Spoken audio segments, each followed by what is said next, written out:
Hello, everyone. Welcome to the A Train to Sedona broadcast. I'm Linda Marcanico. The A Train to Sedona is also the name of a memoir I wrote about my journey to love and compassion. I share my failings, my successes, in the hope that my journey will inspire yours. You can buy a signed copy of my book on the website at lindamarcanico.com on Buy the Book page, also at retail and bookstores. I also have a free gift for you. I call it the cheat sheet for high vibration living. 7 exercises designed to help you stay in the present moment with a high vibration. One of them is a violet light, sort of a meditation where you bring the violet light, you intend it to come and cover your body, to protect and heal you. You can download a free copy on my website at lindamarcanico.com. I have 2 disclaimers. One, that this broadcast does not establish a professional relationship. And 2, that the opinions expressed on this broadcast do not necessarily represent Talk Radio New York City. Today, my guest is Anne Mortifee. Anne Mortifee, born on a sugarcane farm in South Africa, is known by many to be a truly Renaissance woman, a unique and passionate performing artist, composer and librettist, a narrator, workshop facilitator, author, and keynote speaker. Her albums, books, one-woman shows, musicals, ballets, and her deep work with people have won her, among many awards, the prestigious Order of Canada and YMCA Woman of Distinction Award. She has been chair of the British Columbia, the BC Arts Council, traveled the world, worked with the dying, dined with the Queen, spent time with the head Sangoma of the Zulu Nation, worked in Calcutta with Mother Teresa, and co-founded the Trust for Sustainable Forestry and the Somerset Foundation. Anne Mortifee, I am honored to have you with me on this show today. Welcome. Thank you, Linda. I'm so looking forward to getting to know you better. And are you? And for our listeners as well. This is the treat in store for them today.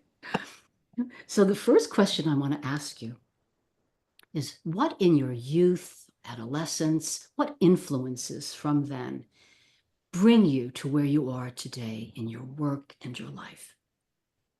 Oh my goodness, so many. Number one, growing up on a farm in Zululand where, we were about 30 miles from other people, other farmers.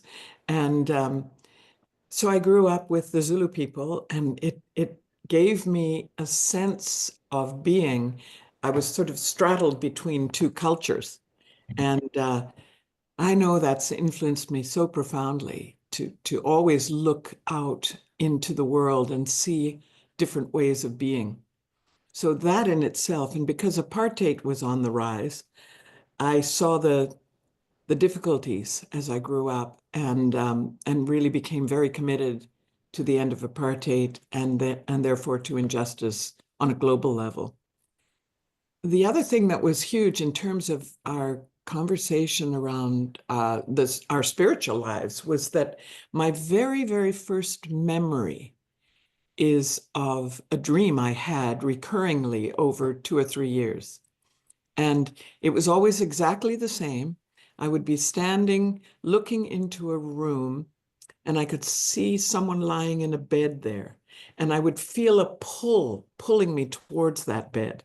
And I would say, oh, no, no, no, don't go there, don't go there. You're going to get stuck in the dream again.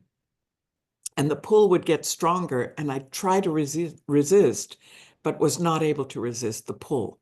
And suddenly I found myself sitting up in the dream in a bed that was not my own, and looking at hands and saying to myself, these are not my hands, these are her hands. And gradually, the person speaking disappeared. And I would say to myself, looking at my little hands at about 4 or 5 years old, oh no, who am I when I'm not dreaming I'm Anne? And that left such a profound impression on my consciousness that throughout my life, I always had this feeling of, well, who am I when I'm not Anne? And a sense of another world. And living in South Africa, particularly, my nanny, Gosololo, was an extraordinary woman. So she brought me into contact with our intercommunication with everything. She told me, the world would be so sad if we did not have Ndlovu, the elephant, to beat out the drum for us on the soil of the earth. And she always had little things she said that you made me realize, yeah, we everything belongs here. Everything is a part of this. So I would have to say my passion for nature, which ultimately led to the Trust for Sustainable Forestry, which actually I just got word today, we've changed the name of it to Living Forest Trust. And I like that better. Anyway, so that led to me forming that. And so it's my need to be close to nature. I think that our world is starved for a relationship with nature. And the other thing was this feeling that I knew I experienced it as I got older, that I was like a split being.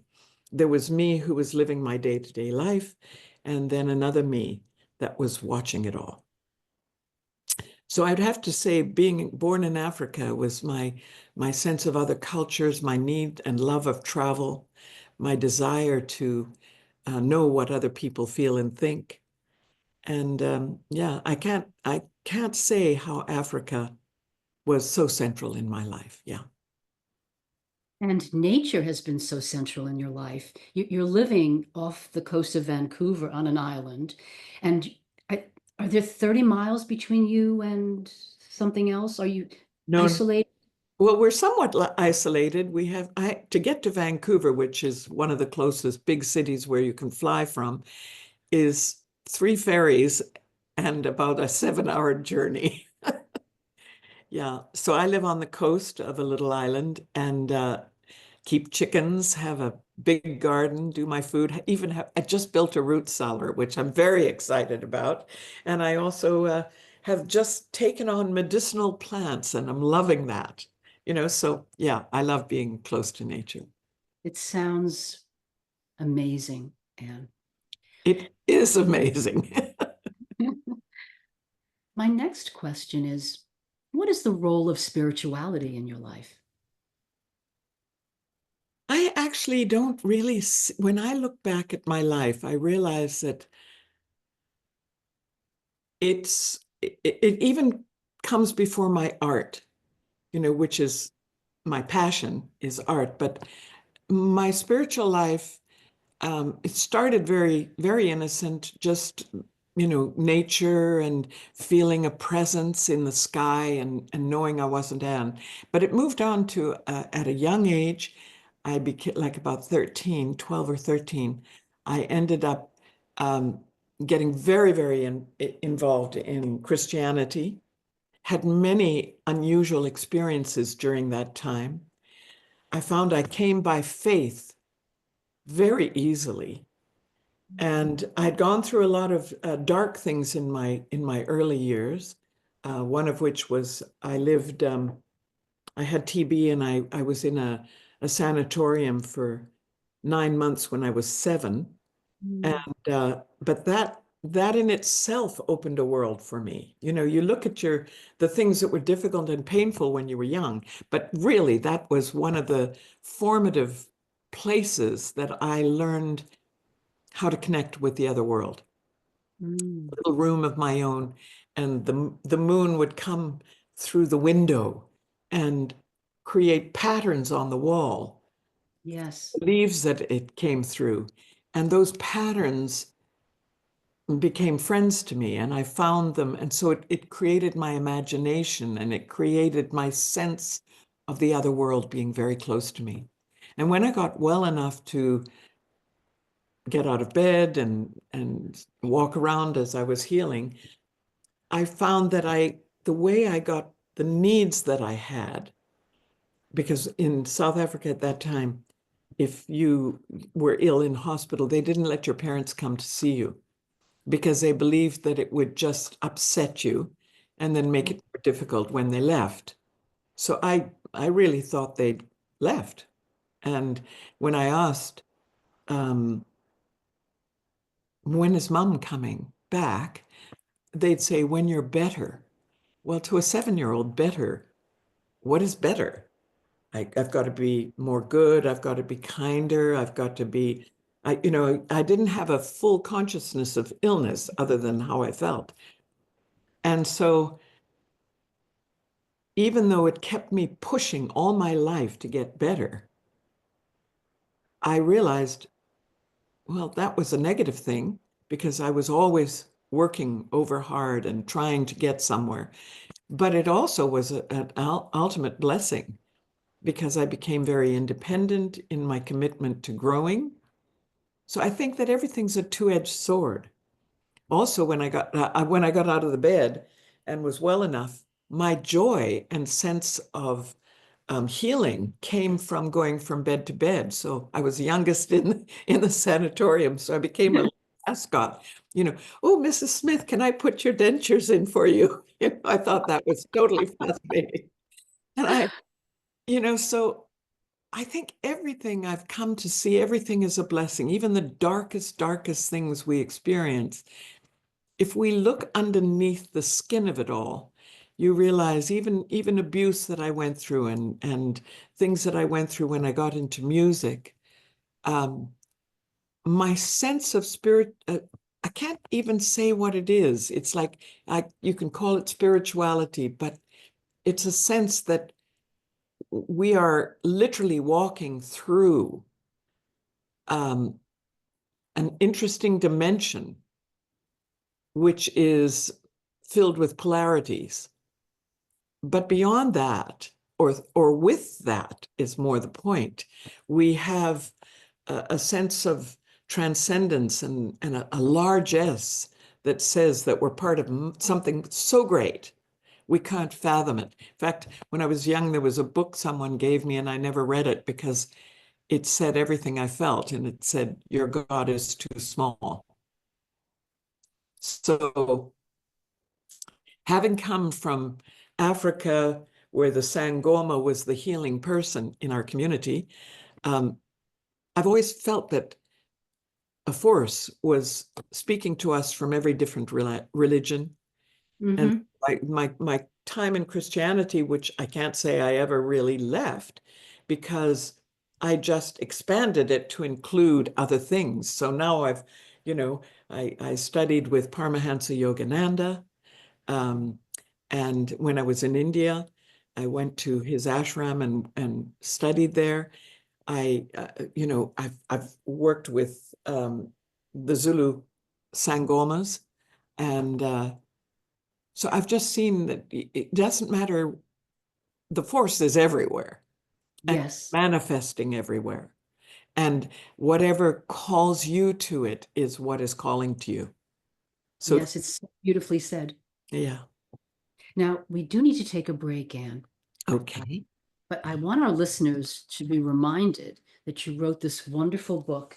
I hope everyone can see it, In Love with the Mystery. And when we come back, I'm going to read several of your inspirational verses. So listeners, stay tuned. We're coming back to these wonderful verses. Are you a conscious co-creator? Are you on a quest to raise your vibration and your consciousness?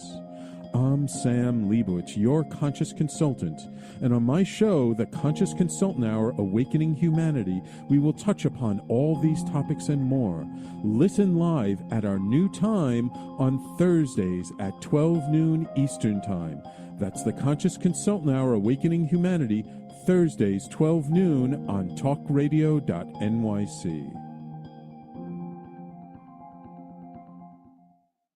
Are you a high-achieving, growth-oriented leader? Are you interested in developing your authentic leadership while creating a healthy, inclusive workplace? Hi, I'm Dr. Mira Brancu, host of The Hard Skills on talkradio.nyc at 5 p.m. Eastern on Tuesdays, where we discuss how leaders develop the hard skills needed to make a greater impact. We interview experts, have live coaching, and tackle these challenges. Listen to The Hard Skills on Tuesday at 5 p.m. Eastern on talkradio.nyc. You're listening to Talk Radio NYC. Uplift, educate, empower.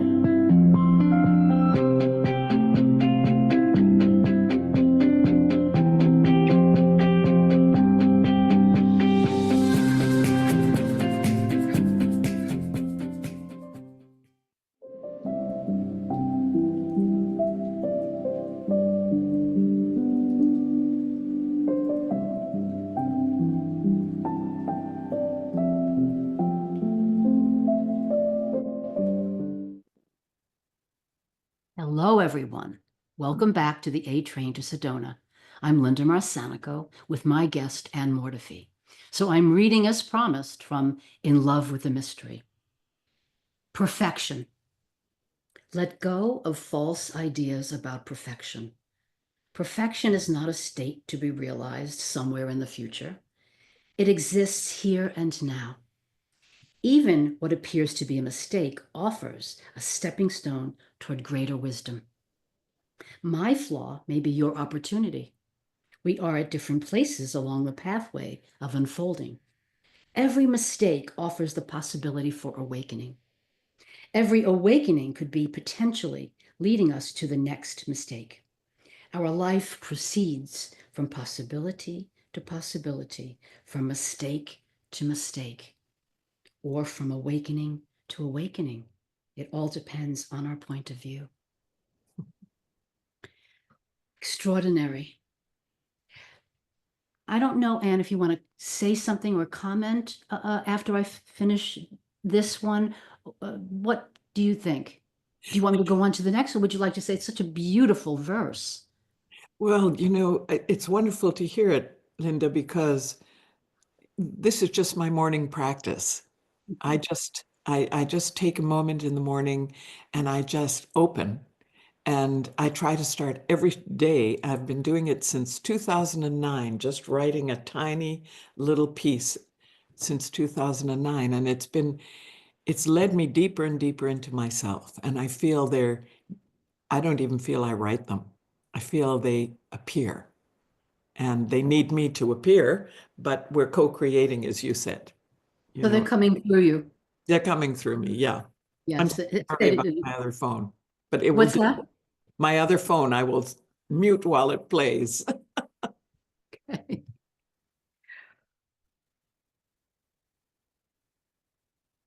And so another inspirational verse, cosmic timing. We cannot know the appropriate timing for events to occur in our lives. There is a hidden perfection that orchestrates all things. Learn to accept and surrender to the mystery of cosmic timing. Allow anxiety to transform into patience. Allow disappointments to become quiet perseverance. Allow loneliness to evolve into fulfilled aloneness. It is through building strength by facing opposition that the great virtues are born. Isn't that so lovely, Anne? Thank you, Linda. You know, with that, what's so interesting, I didn't marry until I was 57. But I had known my husband, Paul Horn, who was a beautiful flute player. He did an album in the 60s called Inside the Taj Mahal. And he had played on my first album when I was 20, I think, 21. And we always had a special spiritual connection.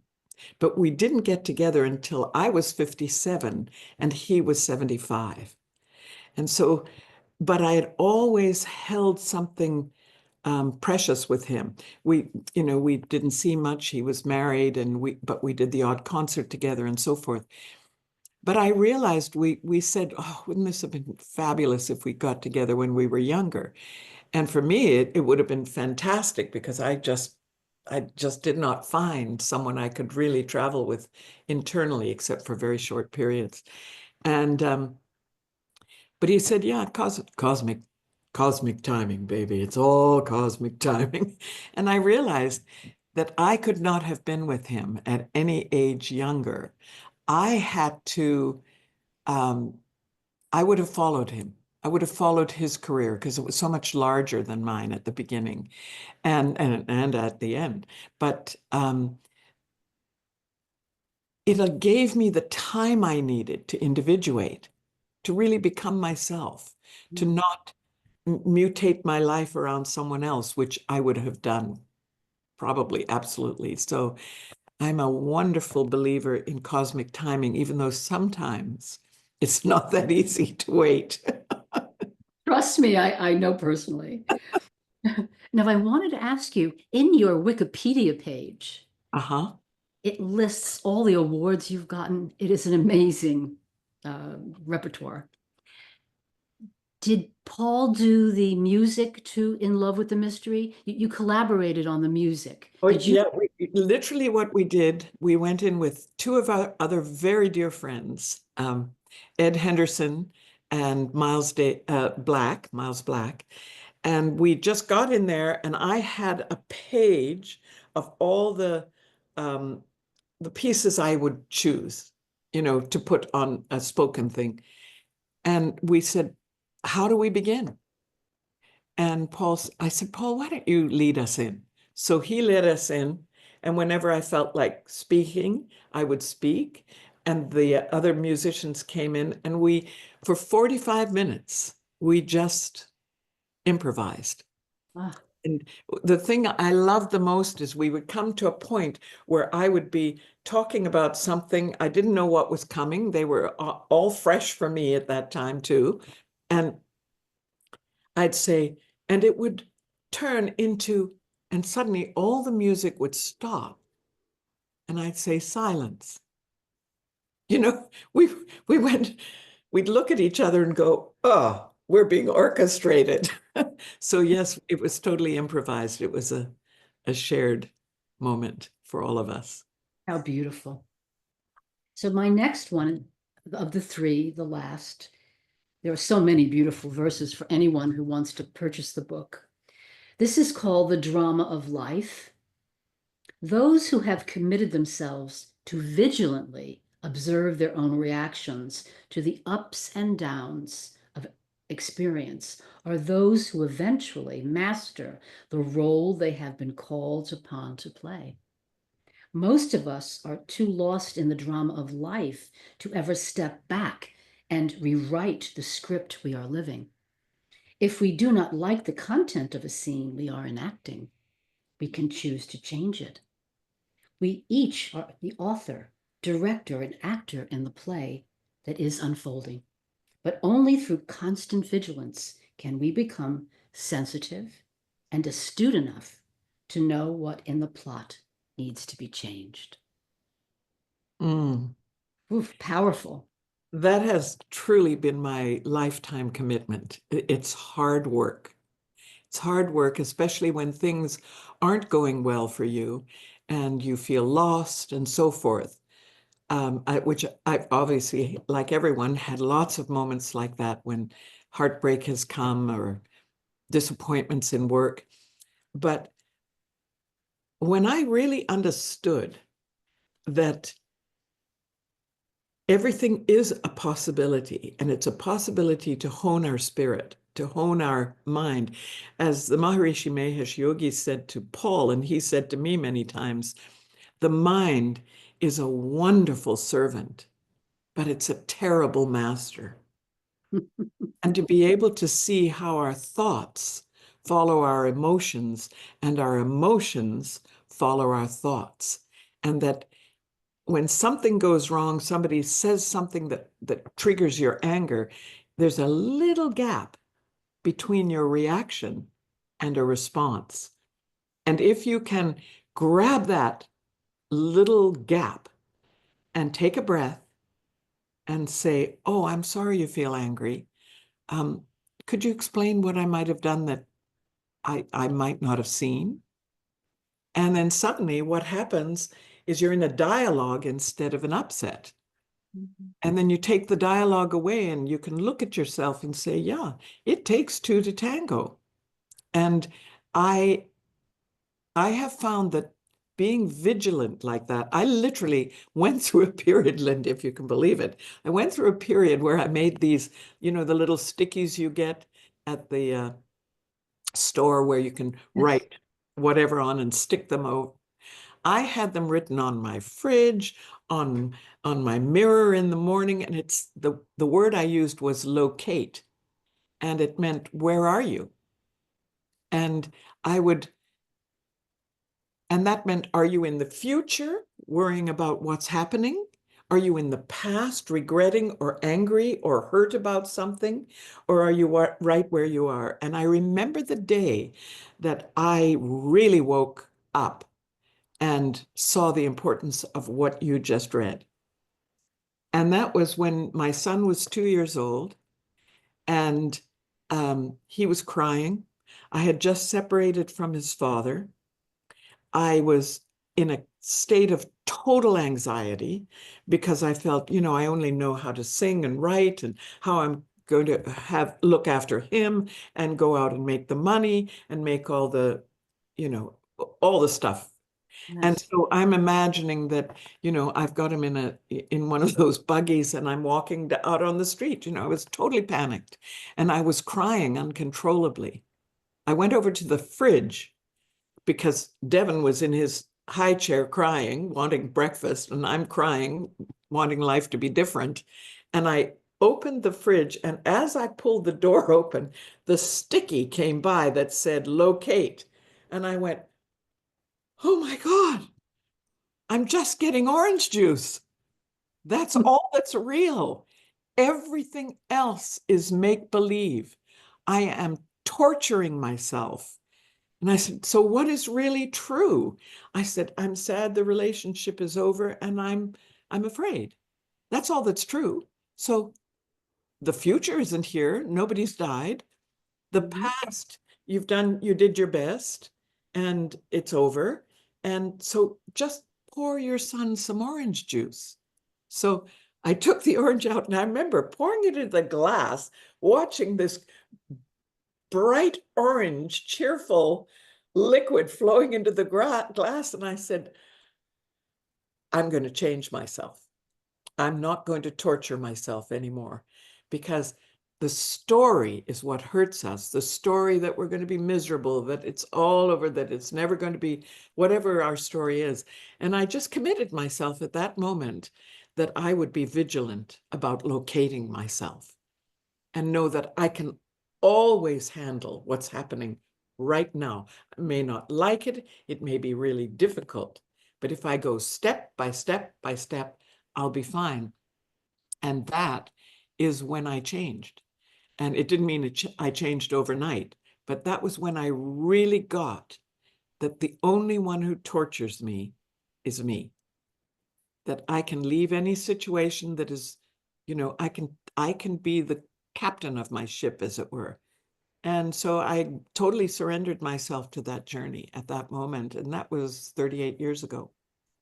And it has— You made a quantum leap. You made a quantum leap at that point. I made a quantum leap. It's taken till now, and I still have to self-correct, but the self-correction happens so quickly because I became friendly with the gap. Oh, you're going to go down that rabbit hole again. Do you want to? No. Okay, get out. Okay, how do you get out? Get out. Just don't go there. And it's training the mind. And that's when I really understood that the mind is a wonderful servant. It can help you get out of the rabbit hole you're going down. But it's a terrible master if the mind runs away from you and tells you the story of the misery you're in. It really is a skill. It's a skill. I totally agree. We're at break time. When we come back, I would like to talk about how you became aware of being the artist that you are. Now, you also came to New York City to star in Jacques Brel is Alive and Well and Living in Paris. So listeners, come back and let's hear Anne's tale about that.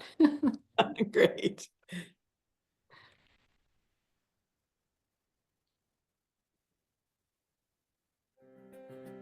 Were you an essential worker during the pandemic? If you needed to learn stages of epilepsy, did you depend on advocates? Did you use new innovations to cope with mental and neurological issues? Maintaining high quality of life and keeping good mental health are what we all strive for. I'm Frank R. Harrison, host of Frank About Health, and each week top healthcare influencers, professionals, and innovators answer these questions and more. Stay tuned on Thursdays at 5 p.m. on talkradio.nyc, and I will continue to be frank about health with all of you. Ready to serve up success with a splash? Hi, I'm Bruce Kramer, aka the corporate cockroach. I'm the Renaissance woman, Angie Snowball. And I'm your strategy doctor, Dr. Navtej Desange, inviting you to serving up success with a splash. Join us as we shake things up with real talk and real strategies centered around awareness, action, and accountability. And yes, there really is a cocktail involved. Please join us and sip your way to success.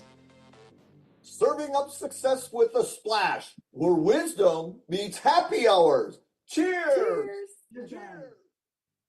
You're listening to Talk Radio NYC at www.talkradio.nyc. Now broadcasting 24 hours a day.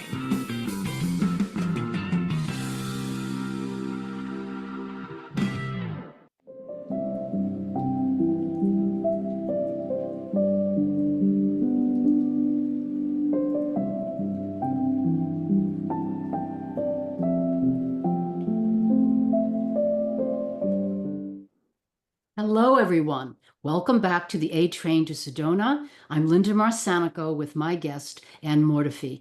As we begin, Anne, can you tell our listeners where they can find the book, In Love with the Mystery?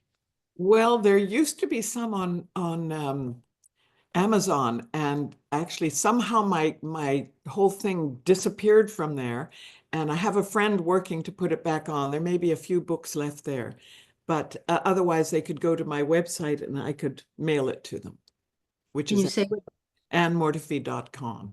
Lovely, lovely. So when did you realize you were an artist? And please tell us about your starring in, singing in, because you have a 4-octave range. Your register is 4 octaves. So tell us about all of that, Anne. Well, I never ever, my whole life has happened to me. They weren't conscious choices. I never thought, oh, I'd like to be a singer. But what happened, I was actually at a Christian camp, and through a series of strange happenings, the 2 gals who led the singing, one of them had an appendicitis and had to be flown out of the place.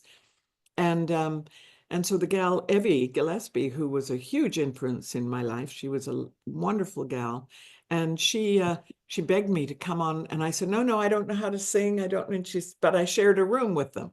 So she said, well, I'm not going on if you don't come. So she said, well, if you won't do it for me, do it for Jesus. And at the time I said, okay, showing up for duty. So I went on and I stepped on that stage and I loved it. I felt at home. I just loved getting people singing. I loved being involved in music. And so I sang every night for a month.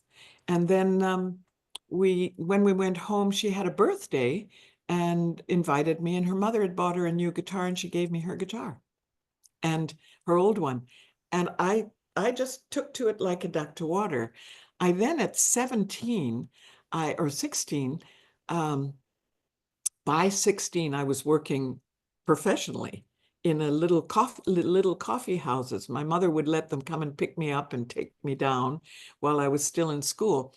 And I went to pick up my guitar on a Saturday, and the owner of the shop, or the coffee house, which was called the bunkhouse, he said, "Are you going to the audition?" I said, "Oh, what's an audition?" And he said, "Well, the theater is looking for a girl singer to play in the Ecstasy of Rita Joe." And I said, "What's that?" And he said, "It's a play." And I said, no, I can't. No, I don't know anything about the theater. He said, "You're coming with me. I'm going to take you down." So he drove me down. He told me what to sing. I got the job. And the chap who had been hired to write the music often was not at rehearsals. And so the director and the writer of the play, George Riga, said, would you just make something up? Just here's the words in the script, just make something up. I said, just make it up? And he said, yeah, just make it up. We have to see if music's going to work in the play. So I started making things up as, I'd play a chord and whatever came out, came out. And they started to record me and tell me, take that home and learn it, because we like that. And if you need to fix it a little bit, you can, but we want that. Okay, that's how I became a composer. I had no idea what I was doing. And in that play, Chief Dan George, who played the grandfather in Little Big Man with Dustin Hoffman, he was there. And he played the grandfather in this play. And so it was like coming home for me, because I'd grown up with a different culture. So he pulled me into his family, and I spent a lot of time with him. And that opened me to the Native spiritual sense of things. And so I felt like I was being pulled into a whole new world. That play opened the National Arts Center in Ottawa, which is our Washington. And I was seen there, and I was asked to go into another play, and that play moved to New York. And then I got seen by agents, and I got a contract with an agent in New York. And then I was offered the lead in Promises, Promises. And I had just come from this extraordinary play, The Ecstasy of Rita Joe, which was about a Native gal who is torn between two cultures. And her grandfather represented her past life, and the judge and the city people represented how she was trying to fit into the white culture. And I was so moved by it. And over the year that we played that play, it changed the conversation in Canada on what had happened in our past. And I felt so good about that because of my African experience, and knowing that apartheid had actually been built on the Indian Act of Canada. And so my consciousness was growing into my passion for justice in the world. And so when I was with the musical director singing, so he could see if I could sing the parts of this, but I'd been offered the contract, and I was singing, and absolutely nothing about the song, which is a fabulous song. It was where I was at the time. But the song said, "What do you get when you fall in love? You'll get enough germs to catch pneumonia. And after you, he'll never phone ya. I'll never fall in love again." And I went, oh my God, I have to sing this 8 shows a week for 3 years. I said, what if I died singing this song? What if I just felt, after this other experience of actually helping to shift consciousness and culture, I just couldn't bear the thought. And so I said to my agent, could I do it for 6 months? And he said, no, you can't. No. I mean, it takes a lot to train you and to get you into the show and to advertise, and no. And anyway, while we were in there, and I was torn apart by this, because I knew I was being offered something that any artist would go for. Yes. But somebody called him, and he was on the phone with a producer, trying to get the producer to say one of his other clients should have a 1/16 of an inch larger print in the program.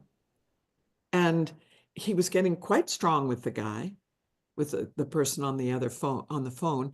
And he said to me, just a minute, I have to check with my secretary. He closed the phone and said, what are 3 of the shows on right now on TV? And I went, I don't know. I think Mod Squad, or I'm just making up names. But I gave him 3 names. And he said, back on the phone, yes, he had a leading role in Mod Squad, blah, blah, blah, and the other ones.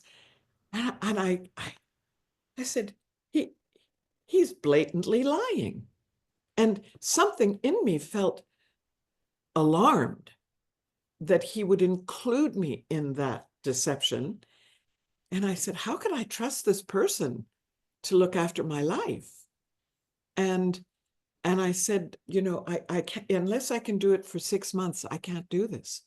And he said, well, then you should leave New York because I won't work with you anymore. I said, okay. So I left New York and went home and said, oh, was I being offered the world, and did I make the worst? But I knew it wasn't right for me. I was home 2 days staying at my mom's and dad's place. And I was still, I think it was 19 at the time, 18, 19. And the Royal Winnipeg Ballet, which was the biggest ballet company in Canada, called me and said, we are going to do the ballet of The Ecstasy of Rita Joe, and we'd love you to write the music. And I said, oh, I could never do that. I said, I don't know anything about ballet. I don't read music. The only things I've ever written are, you have, you know, from Rita Joe. And he said, well, Anne, we like what you did. And I said, oh my goodness, like it was so over my head, I couldn't even envision it. And then he said, Anne, tell me, do you love Rita Joe? And I said, yes. He said, do you know how she feels? And I said, I'm not sure, but I feel for her and I love her and I'm concerned about her. And he said, well, why don't you bring your heart to Winnipeg and we'll see how it goes.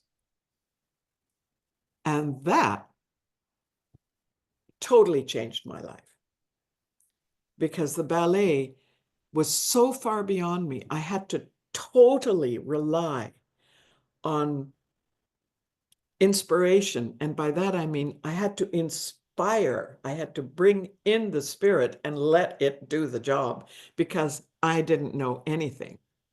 And Norbert Wiesack, that was Arnold Spohr, who was just a marvelous artistic director of the Royal Winnipeg Ballet.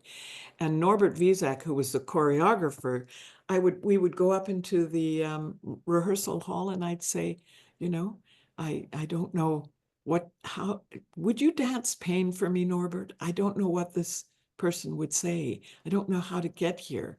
And he'd start to dance and we'd just have very low lights and I'd have my little guitar and off we went. And that was how The Ecstasy of Rita Joe, the ballet, and it became an international hit and my life was changed. I mean, Go ahead.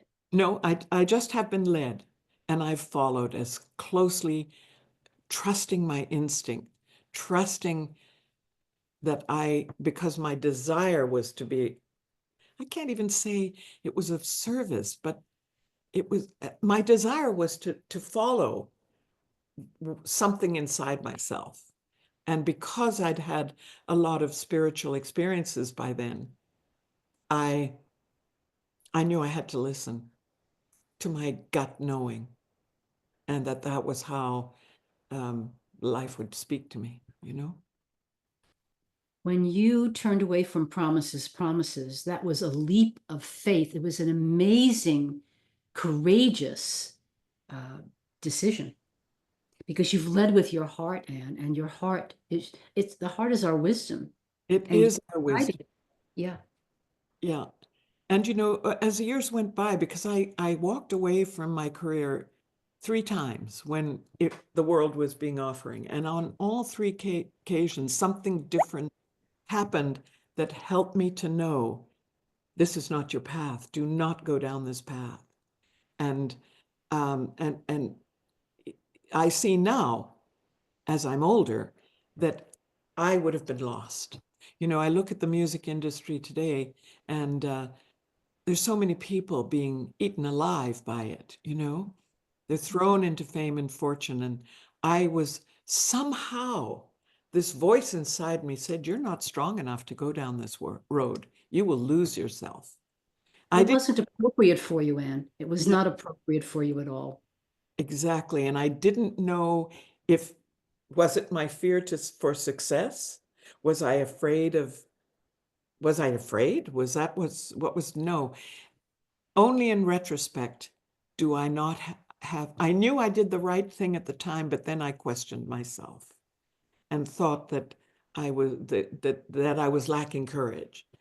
But what I realize now, I was following a star. I was following something, you know, I love that song, To Dream the Impossible Dream, you know, to really go for what your heart says is the best thing for you.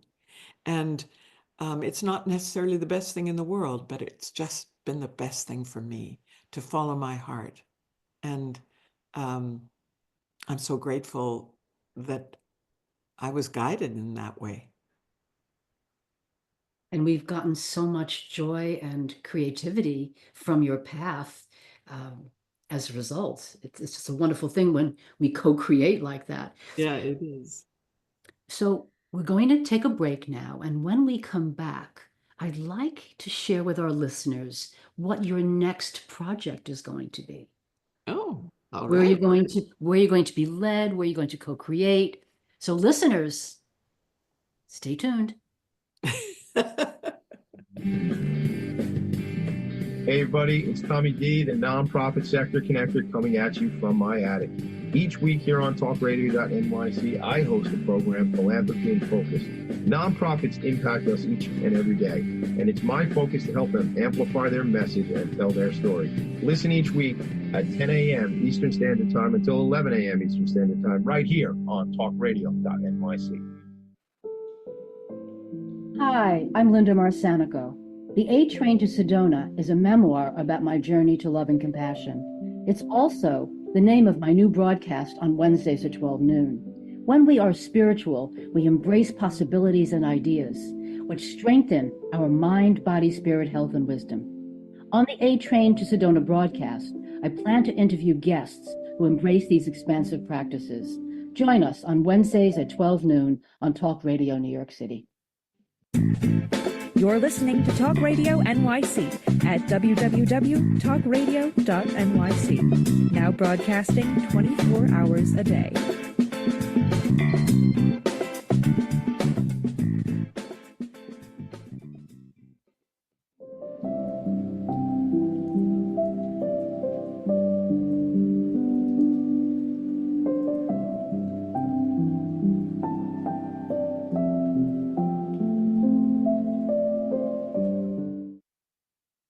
Hello, everyone. Welcome back to the A Train to Sedona broadcast. I'm Linda Marcanico with my guest, Anne Mortifee. So, Anne, what's in store? What's your next project?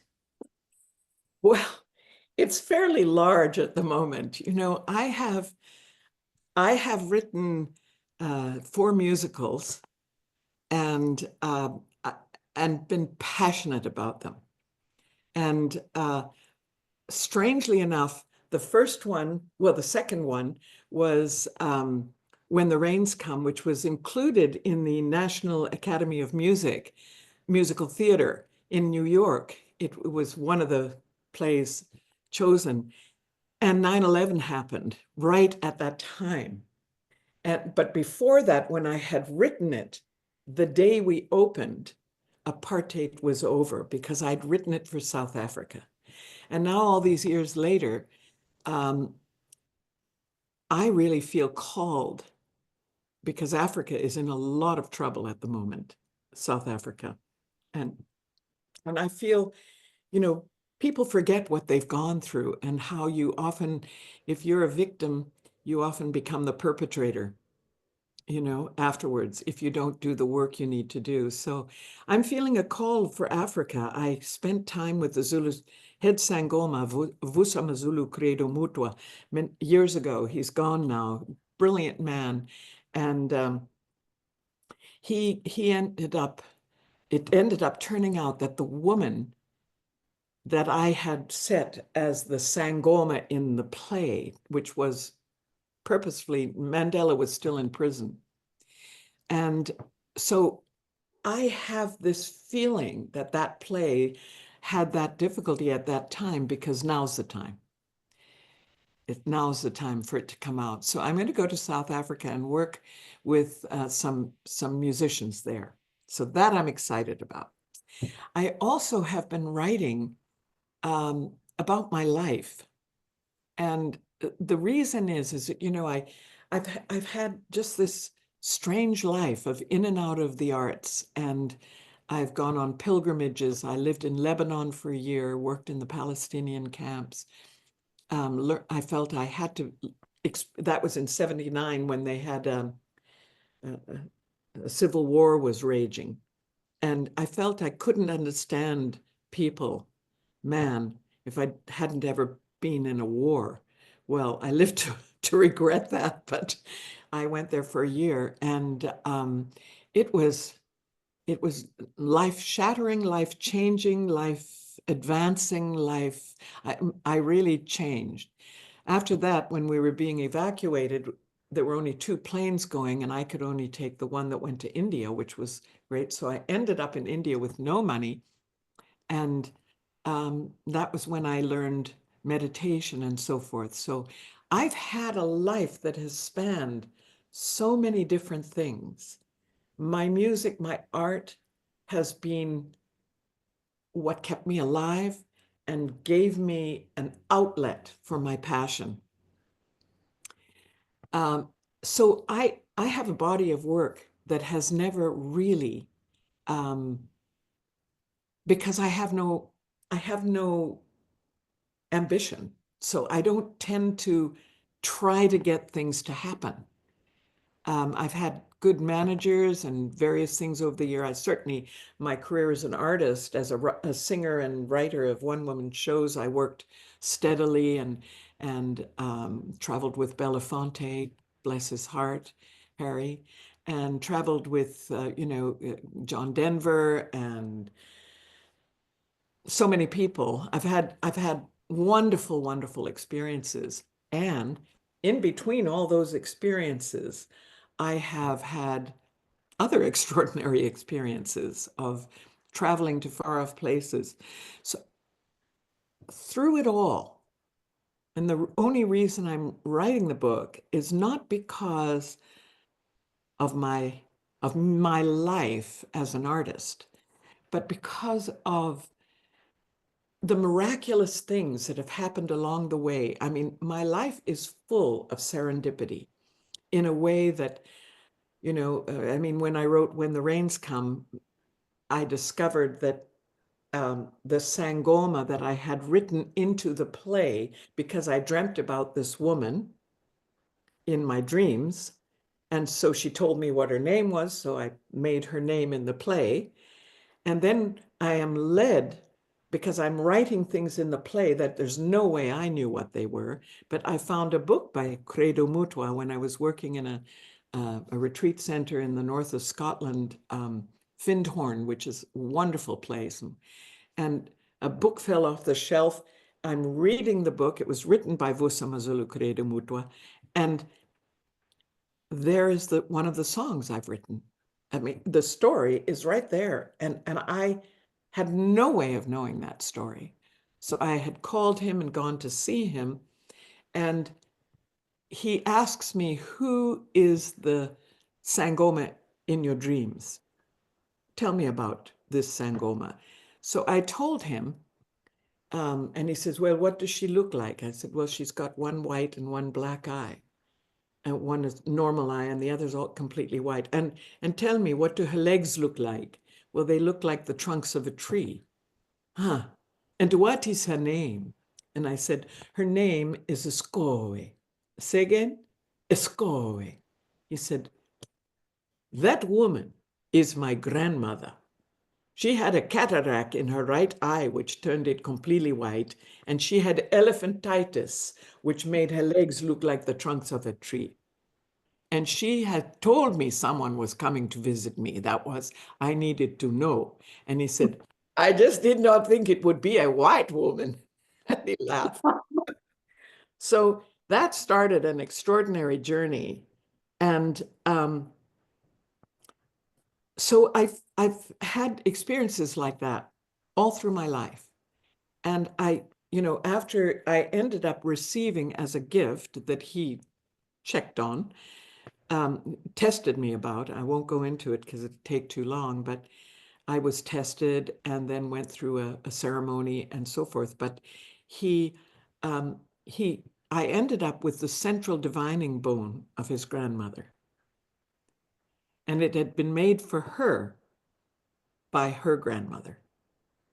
So after these experiences, I would say, I said to him, what am I supposed to do this with this? What does she want for me to do? And he said, how should I know? That's for you in spirit to discern. So I've had so many things that is for you in spirit to discern, And so a lot of that. So what I want to do is write this book and allow, because I've kept so many of the things that have happened at arm's length, not fully understanding them, not knowing what they wanted. But I've started to write about it. And as I do, other things pop up and pop up. I have been guided all my life in extraordinary ways. I suppose because even as a child, I was listening to who am I when I'm not dreaming I am, Yeah. So I'm starting to write that book, and which takes me all through my Africa experiences and with the native people and in India and so forth. But mainly, I want to bring my body of work together so that I can, at the end of my days, say, I showed up. I did the best I could. And if I have a place here, and if you want to use any of the work, anything I've written, I need help. Somebody will come to help me do it. So, but I will do my part, which is, so that's what I'm doing. I'm getting all the musicals totally up and on the website. I'm getting all of the one-woman shows laid out. I'm going to do an audio book of my time once I finish this book, which is quite close to being done. And I'm just going to see where life leads me now. And I'm living in this beautiful little place on the water. And so I'm just writing, looking after my chickens. And yeah. Thank you so much, Anne. It's been such a joy. And you've shared so much to inspire the listeners of Talk Radio, New York City. When your book comes out, I want to invite you to come back to share some of that with us. I would love that. I would love that, Linda. And Linda, I have to say, you are an extraordinarily wonderful human being. Oh. I thank you very much, and I thank you for having me. Oh, a joy and a pleasure. Just tell our listeners the website again so that they know how to get your book and how to reach you. It's AnnMortifee.com, and it's ANNMortif as in Frank, EE.com. And thank you so much. So listeners, I wanted to mention that if you like this broadcast, share it with your friends, your family, talk about if you like the passion and the creativity of our guests, talk about it. Thank you so much. Next week, my guest is going to be Susan Griffith-Jones, an English woman, artist living in India with the most amazing images. We'll see you then. Bye for now.